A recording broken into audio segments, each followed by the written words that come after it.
자, 광합성 해볼게. 첫 번째 광합성이 뭐냐? 광합성은 식물이 빛에너지를 이용해서 이산화탄소와 물을 가지고 양분을 만드는 과정이야. 자, 양분을 생성하는 거, 그게 바로 광합성이다. 이 광합성의 재료로 쓰이는 게 이산화탄소하고 물, 이 말이거든. 그치? 그래서 이산화탄소와 물로 양분, 즉, 포도당을 만드는 거다. 요때 양분은 포도당이다. 자, 이런 얘기야. 그지? 그래서 광합성 식을 나타내 보면요. 물과 무엇? 이산화탄소 되겠지.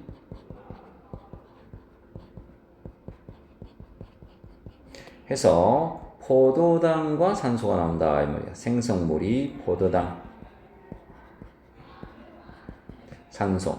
근데 여기서 핵심은, 광합성의 핵심은 포도당, 즉 양분을 만드는 거지 산소를 만드는 게 아니야. 산소는 부수적으로 나오는 겁니다. 요게 양분합성이 광합성의입니다. 이런 얘기.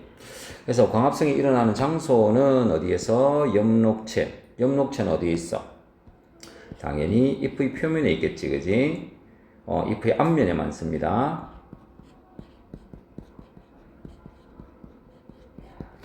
자, 그 다음에 광합성은 당연히 빛을 이용해야 되기 때문에 낮에 일어난다. 밤에는 빛이 없기 때문에 광합성을 할 수가 없다. 이 말이다. 낮에만 한다. 그리고 광합성에 필요한 요소, 뭐가 있어야 돼? 얘가 재료지. 이산화탄소와 물, 요게 재료니까 이산화탄소가 필요하고요. 물이 필요하고요. 그지?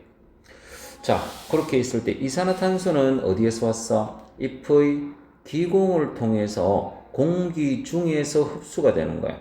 그렇지? 공기 중에서 잎의 기공으로 흡수가 된다. 그런 얘기고. 물은 어디에서 왔어? 뿌리에서 흡수한 거야. 뿌리에서 흡수해서 물관을 타고 쭉 올라와서, 잎까지 올라와서 광합성의 재료로 쓰이게 된 거다. 그런 얘기.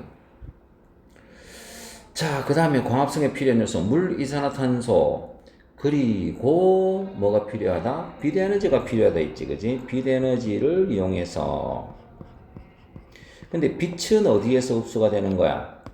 빛은, 그지? 색소에서 흡수가 되거든. 그 색소가 엽록체 안에 있습니다. 엽록체 안에 엽록소라는 색소가 있다. 엽록소에서 흡수가 된다. 엽록소는 뭐라고? 얘가 색소라고 했다. 색소. 녹색을 띠는 색소이기 때문에 녹색을 제외한 나머지 빛을 흡수한다라고 봐주면 돼. 그렇지? 녹색을 띠는 거는요, 녹색을 반사한다라는 개념이거든. 그래서 녹색 빼고 청색광, 적색광 쪽을 많이 흡수한다. 청색하고 적색 쪽을 많이 흡수해서 광합성에 이용한다라고 이제 봐주면 돼. 참고입니다. 요거는. 그래서 광합성에 필요한 요소를 확인한다. 자, 요거 실험 같은 경우에는 시험 문제 잘 나오겠지, 그지? 자, 그래서 일단은 여기 BTB 용액이 있는데 BTB 용액의 색깔 변화는 일단 알아놔야 된다. 자, BTB 용액의 색깔은 BTB 용액 색깔은 그지? 빨주, 노초파야. 노란색, 초록색, 파란색 이렇게 되어 있다고. 됐지?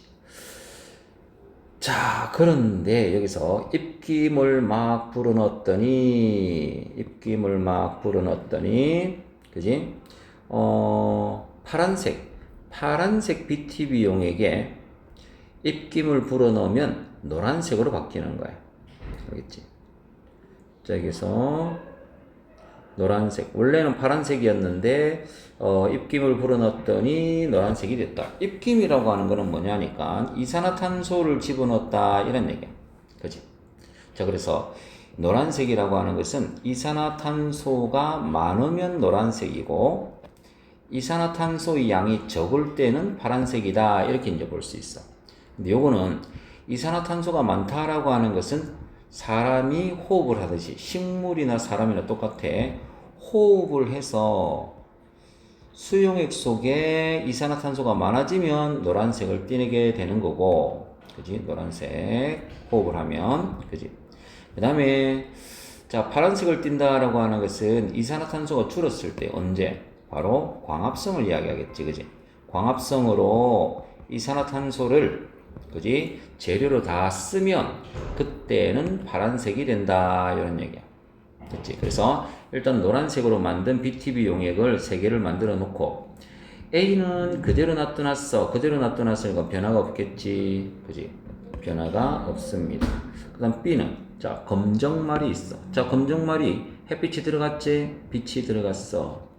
검정말은 식물인데 빛이 들어갔으니까 뭘 했겠어? 광합성을 했겠지. 그지? 광합성을 합니다. 그러면 이산화탄소의 양이 줄어들겠지. 사용을 했단 말이야. 그지? 이산화탄소의 양이 줄어드니까 무슨 색깔로 바뀌었어? 파란색으로 바뀐다. 자, 요 말이고, 그지? 그 다음에 요거는 알루미늄 호일을 감싸놨단 말이야. 검정말이 있는데 쌓아놓으면 여기는 빛이 들어갈 수가 없겠지. 그지? 빛이 안 들어가. 빛이 안 들어가면 식물은 뭐를 한다고? 호흡을 한다. 그지? 맞지? 그래서 호흡을 하니까 빛이 차단이 되었기 때문에 광합성을 하지 못했습니다. 호흡을 했다. 그래서 계속 노란색이 지속이 되는 거예요. 그치? 자, 그래서 여기 이 실험에서 알 수 있는 게 뭐냐? 보통 학생들이 틀리는 게, 그지? 이 실험의 목적을 정확하게 모르고 있단 말이에요. 이게 광합성을 하는 데에는 뭐가 필요하다? 이산화탄소가 필요하다. 왜? B 시험관을 보면, 그지? B 시험관을 보면, 자, 이산화탄소를 흡수를 했기 때문에 파란색으로 바뀌었지. 그걸로 이산화탄소를 소비를 했다라고 하는 것을 알 수 있고, 그리고 빛을 받았을 때 광합성을 한 거기 때문에 빛이 필요하다라고 하는 것을 알 수 있다라는 얘기다. 그지? 그래서 요거 결과를 적을 수도 있어야 된다. 자, 그 다음에 이제 광합성을 통해서 생성되는 물질, 광합성의 산물, 생산물, 이 말인데, 그지? 첫 번째 핵심이 되는 게 뭐라고? 포도당. 자, 이 포도당이 광합성으로 만들어지는 양분이다. 처음 만들어지는 양분. 즉, 최초 산물. 이렇게 돼요. 광합성의 최초 산물.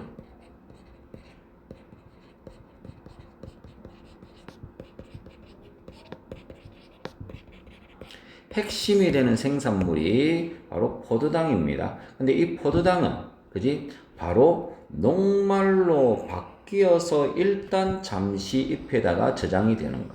엽록체에 저장이 된다. 이 말이에요. 그지? 그래서 원래 만들어진 거는 포도당이고, 그 다음에 잎에 저장되어 있는 거는 녹말이다. 이제 이렇게 봐주면 돼. 그 다음, 포도당과 또 뭐가 생긴다? 산소가 나왔지. 그지? 산소. 그래서 이 산소는 식물의 호흡에 사용이 되지, 식물뿐만이 아니라 다른 동물들의 호흡에도 사용이 됩니다. 그리고 일부는 잎의 기공을 통해서 방출이 된다. 즉, 요 식물의 호흡이라고 하는 것은 자기 자신의 호흡을 이야기하는 거고, 나머지는 기공을 통해서 공기 중으로 방출되니까 이거는 다른 생물이 호흡에 또 사용한다. 이제 이렇게 봐주면 돼요. 됐지? 그래서 광합성으로 생산되는 물질은요, 바로 포도당과 산소, 요 말이다. 그치? 자, 그 다음, 두 번째, 광합성이 일어나는 장소, 그리고 광합성 산물을 확인한다. 자, 이런 실험이 여기 광합성에는 많이 나오기 때문에 이 광합성에 관계되는 실험은 다 잘 알고 있어야 돼요. 봐봐라. 자, 햇빛을 막 줬어. 빛 에너지가 막 들어오는 거야.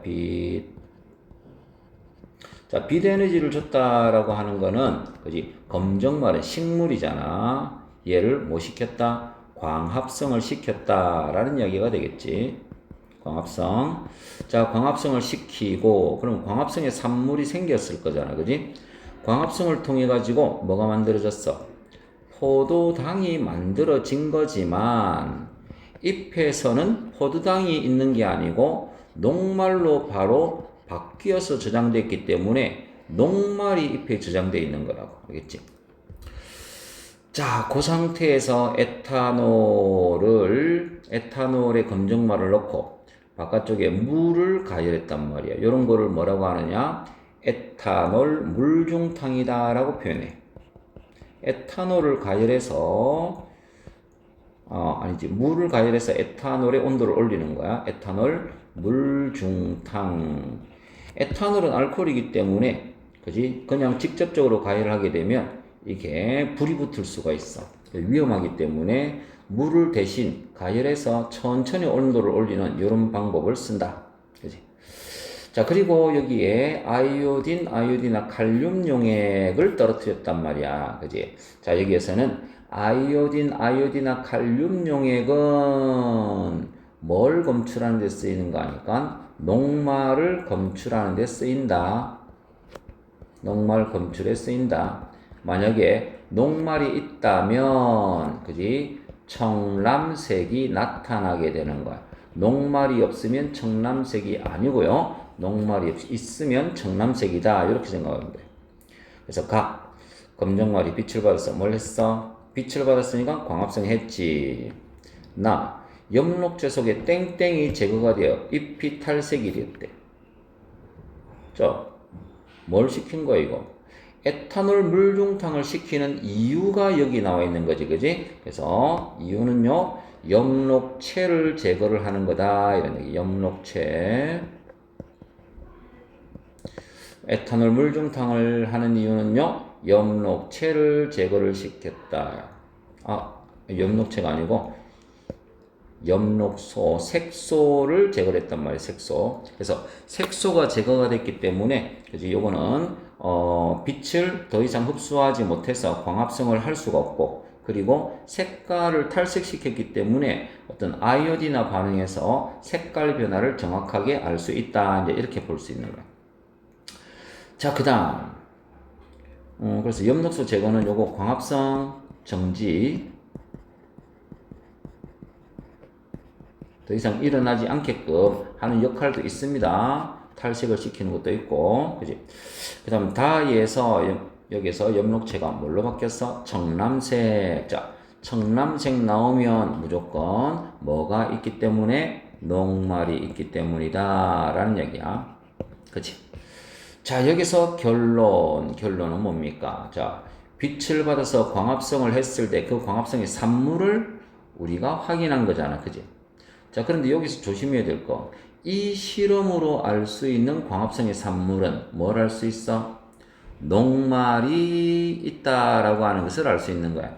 최초 산물은 포도당이지만 여기서 검출한 거는 녹말을 검출하는 실험을 했기 때문에 잎에서는 녹말이 나온다. 그지? 그래서 광합성 결과 녹말이 만들어졌다. 포도당 아닙니다, 이거. 포도당은 최초 산물이고, 그지? 우리가 검출한 거는 녹말이기 때문에 녹말이 만들어진다라고 하는 걸로 적어줘야 된다. 그리고 광합성은 어디에서? 염록체에서 일어난다. 왜? 염록체에서 청람색으로 바뀐 거거든. 염록체가 청람색으로 바뀐다. 자, 그러니까 염록체에서 일어났다라고 볼 수 있겠지, 그지? 요거 결론 꼭 기억을 합니다.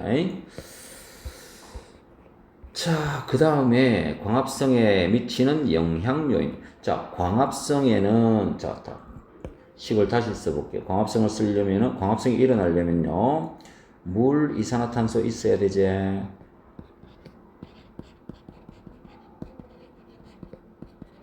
이 물, 이산화탄소에 뭐를 집어넣어서?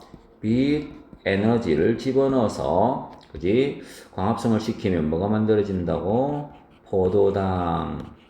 그리고 산소가 나온다. 그지?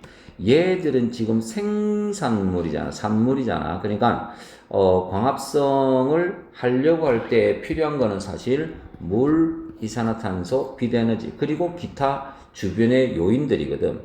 근데 물은 그냥 있는 거기 때문에 요거는 사실 어떤 영향이 거의 없다고 보면 돼요. 주변에 물이 많기 때문에. 그래서 빛에너지하고 이산화탄소 농도하고 생물이 살 수 있는 기본적인 온도. 자, 요런 것들이란 말이에요. 이 세 가지야. 그래. 그래서 빛에 의해서 광합성이 일어나는 거기 때문에 광합성량은 빛의 세기가 셀수록, 증가하고, 그지? 증가하고, 일정 이상이 되면 더 이상 증가하지 않는다. 즉, 빛을 받아서 광합성을 할 수 있는 게 어느 정도까지는 정해져 있다. 이런 얘기지. 그래서 얘를 그래프로 그려주면 빛의 세기 그래프는 올라가다가 일정해진다. 요겁니다. 광합성량이고 가로축이 빛의 세기야. 두 번째, 이산화탄소 농도. 이산화탄소 농도가, 이산화탄소가 이제 재료로 쓰이니까, 그지? 이산화탄소 농도가 높을수록, 그지? 증가한다. 그런데 이 이산화탄소 농도도 재료가, 그지? 아무리 많아도, 그지? 일정 정도까지만 광합성을 할 수 있다. 광합성량이 더 이상 증가하지 않는 거야. 이산화탄소 농도. 그 다음 세 번째 온도인데, 그죠? 온도가 높을수록 증가하는데, 그냥 증가가 아니라, 얘는 오히려 일정 온도 이상에서는 감소하게 된다. 그런 얘기다. 40도 이상이 되면 감소하겠지, 그지? 자, 그래서 그래프를 그려보면, 온도 그래프는, 그지? 온도, 광합성량이고, 그래서 올라가다가 일정 이상이 되면 급격히 감소하는 거, 이런 식으로. 그지? 자, 이런 그래프 그릴 수 있어야 된다. 서술형으로 나옵니다. 그지? 근데 40도 이상에서는 왜 광합성이 급격히 감소하느냐? 여기서 광합성이 일어나는 장소인 염록체가 단백질이거든. 이러한 단백질이 변성이 일어나서 그래. 성질이 변했단 말이거든.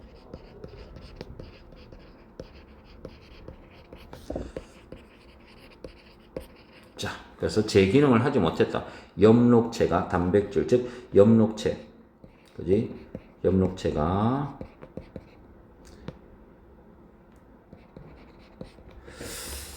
그지? 광합성 장소인데 이 염록체가 단백질로 돼 있고 이 단백질 변성이 일어나서 광합성량이 급격히 줄어든다. 자, 그 다음 두 번째 정산작용이 있어요. 정산작용의 정의 기억을 했는데 정산이라고 하는 것은 그지?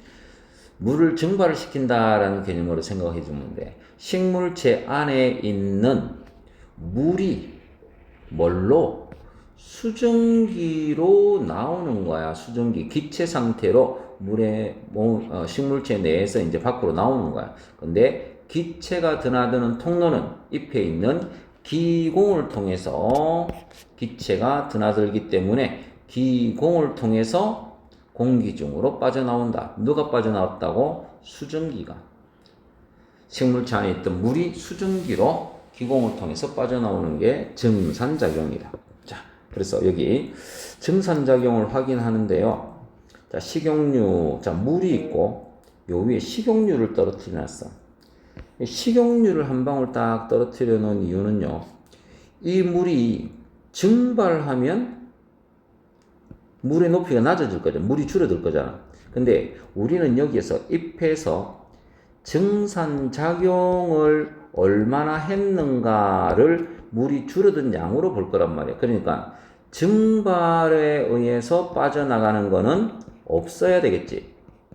증발하는 양이 없어야 여기에서 정확한 실험이 될 거란 말이야. 그지? 그래서 증발을 막기 위해서 일단 위에 식용유, 기름 한 방울을 떨어뜨렸다. 자, 식용유는 뭐 한다고? 증발을 방지하기 위해서다. 물의 증발을 방지. 자, 그런 얘기입니다. 눈금 실린더 있고요. 자, 잎이 그냥 달려 있고 여기는 비닐봉지를 씌워놨고 얘는 잎이 없어. 자, 그지? 그렇게 했을 때 남아있는 물의 양이 다가 제일 많아. 즉 다가 남아있는 게 제일 많다라고 하는 것은 가장 적게 줄었단 말이지. 그지? 줄은 양이 거의 없어. 그러니까 잎이 없으니까 정산작용이 거의 일어날 수가 없었다. 이렇게 이제 봐줘야 되는 거. 그리고 비닐봉지 좀 낮아졌고요. 가가 가장 많이 낮아졌다. 그지? 그래서 가 수면의 높이가 낮아진 거는요. 어디에서? 잎에서 무슨 작용을 해서? 정산작용을 해서. 그지? 요 아래쪽에 있는 물을 끌어올려서 잎을 통해서 자, 수증기 형태로 이렇게 빠져나가는 거야. 그지? 그러니까 물이 줄어들었지. 자, 그 다음 두 번째. 나는 왜 조금만 줄어들었을까? 조금만 줄어든 이유는요. 그지? 여기에서 나온 수증기가 비닐봉지에 붙으면서 다시 물방울로 변하는 거거든. 물방울로 변했다라고 하는 것은 습도가 상당히 높아졌잖아. 그지? 습도가 높아졌다. 그러니까 습도가 낮을수록 정산작용이 잘 일어나는데 습도가 높기 때문에 그지? 높기 때문에 정산작용이 많이 못 일어났다. 그러니까 여기에서 물방울이 생기는 거는 즉 비닐봉지의 어떤 변화, 물방울이 생긴다. 요거 알아놓고 그지? 물방울이 맺혔다라고 하는 거 알아놓고 그 물방울은 어디에서 온 거다? 요 아래쪽에 있는 물이 그지? 잎을 통해서 수증기로 빠져나갔을 때 정산작용에 의해서 나온 수증기가 응결해서 액화되어서 만들어진 거다. 그런 얘기다. 그지? 자, 그 다음에 여기는 수면 높이가 거의 변화가 없다.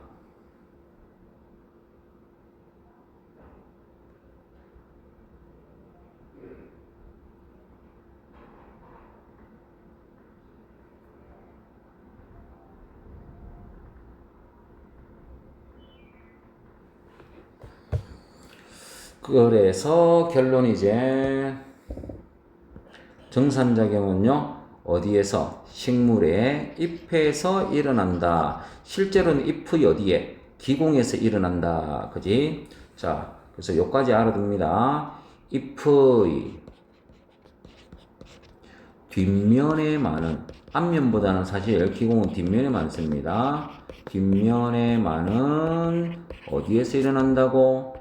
기공에서 일어난다라고 알고 있는 것이 더 좋다. 알겠지? 잎의 뒷면에 많은 기공에서 일어난다. 자, 이때 정산작용을 하는 이유가 뭐냐? 정산작용을. 그지? 그래서, 그거는 뿌리에서 흡수한 물이 잎까지 이동하는 물이 올라가는 원동력이 된다. 그지? 뿌리에서 잎까지 물이 이동하는 원동력이 된다. 이런 얘기야. 됐지? 그래서 잎에 와야 광합성을 할 수 있으니까 광합성이 이제 물이 쓰일 거잖아. 그지? 자, 그 다음에 우리가 그지 물을 많이 먹으면 화장실을 자주 가듯이 식물체 내에서도 수분량을 조절하는 거야. 물을 너무 많이 흡수하면 그걸 또 내보내야 된단 말이야. 그 다음 또 한 가지는 그지 사람이 더울 때 땀을 흘리는 거하고 똑같이 식물도 정산작용을 하면서 체온을 낮추는 그지 그러한 역할을 담당한다. 그런 얘기다. 자, 그래서 정산작용의 역할 간단하게 세 가지 알고 있어야 됩니다. 물의 상승 원동력이다. 뿌리에서 흡수한 물의 상승 원동력. 자, 이렇게 표현합니다.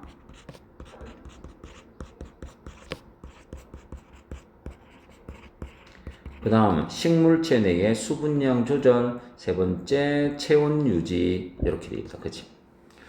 그래서 정산작용이 아까 어디에서 일어난다 했어? 앞에서 이야기했지만 식물 잎의 기공에서 일어난다. 기공. 자, 기공이라고 하는 거는 공기가 드나드는 통로인데요. 공기가 드나드는 통로인데 이 기공을 구성하는 세포가 있어. 이 두 개의 세포를 우리가 공변세포라고 한다. 알겠지? 공변세포 두 개가 기공을 구성하는 거야. 자, 이렇게. 그리고 이 바깥쪽에는 다른 표피세포들이 이렇게 존재하거든. 이런 식으로.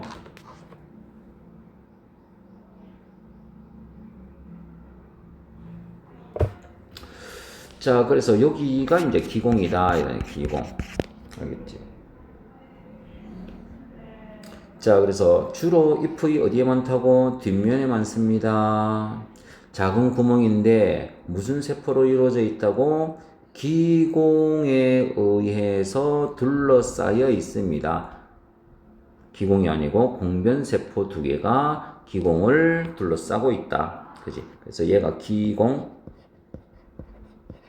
그러면 이 기공을 만들고 있는 두 개의 세포, 공변세포라고 있잖아. 그지? 이 공변세포. 이 공변세포는 원래 표피세포가 변형이 된 거예요.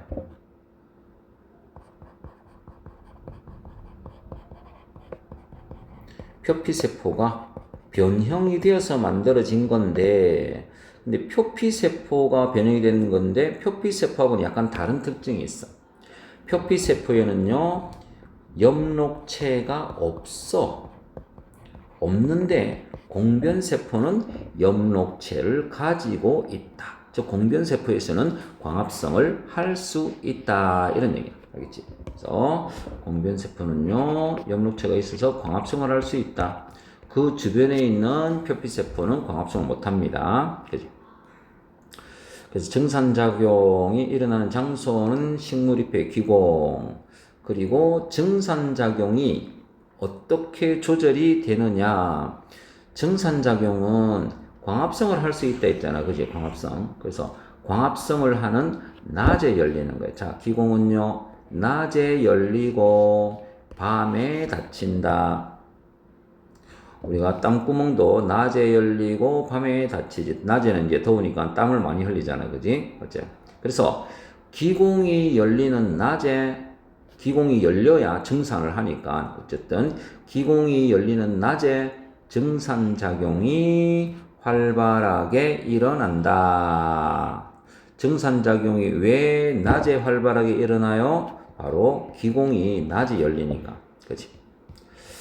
자, 그리고 마지막으로 증산작용이 잘 일어나는 조건. 자, 물이 식물체 내에서 물이 바깥쪽으로 잘 빠져나가는 조건.